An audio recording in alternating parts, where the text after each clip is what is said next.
আবারও স্বাগত আছেন একাত্তরে। চলছে অর্থযোগ।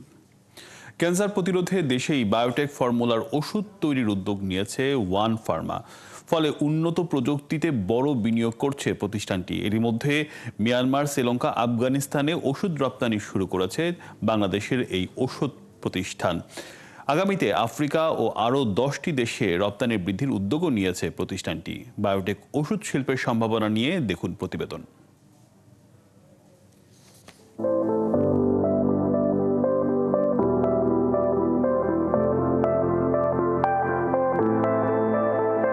ইতিমধ্যে সার্ভিক্যাল ক্যান্সারের কিন্তু প্রতিষেধক বেরিয়ে গেছে।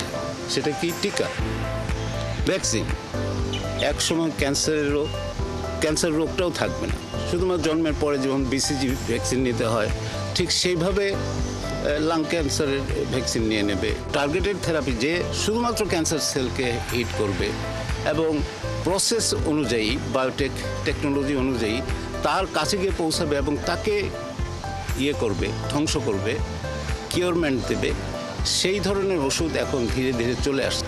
আলটিমেটলি আমাদের কেমিক্যাল ওষুধ থেকে টোটাল বিজ্ঞানটা চলে যাচ্ছে বায়োটেকে।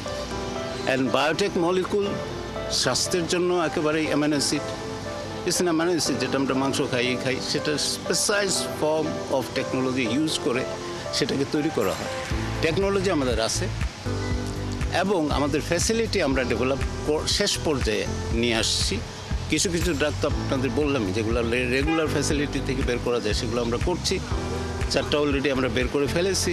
This is a integrated science. So এটাতে যে কোম্পানি এগিয়ে আসবে আমরা চেষ্টা করতেছি।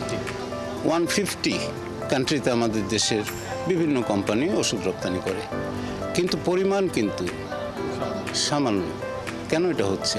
কারণ যে ওষুধগুলো আসলেই ভ্যালু ক্যারি করতো সেগুলো আমরা পাচ্ছি না। সেগুলো বানাতে আমাদের ডেভেলপমেন্ট প্রসেস বলেন বা র মেটেরিয়াল বলেন, এগুলার ঘাটতি প্রচুর। আর সবচেয়ে বড় কথা হচ্ছে R&D ছাড়া আপনি কোনো দিনই কোনো ওষুধের ক্ষেত্রকে প্রসারিত করতে পারবেন না। তো কেন আমাদের দেশে গার্মেন্ট শিল্প এখানে আসে? কারণ এখানে গার্মেন্ট শ্রমিকের বেতন কম, আমেরিকাতে অনেক বেশি। সো আমাদের দেশে যে ওষুধগুলো আমরা তৈরি করি সেই ওষুধের কস্ট অফ ম্যানুফ্যাকচারিং, COGS যাকে বলে, এটা আমরা কমাইতে পারি, যার জন্য আমরা কম দামে দিতে পারি। এর মানে এই না যে আমরা সাবস্ট্যান্ডার্ড ওষুধ তৈরি করি, মোটেও না।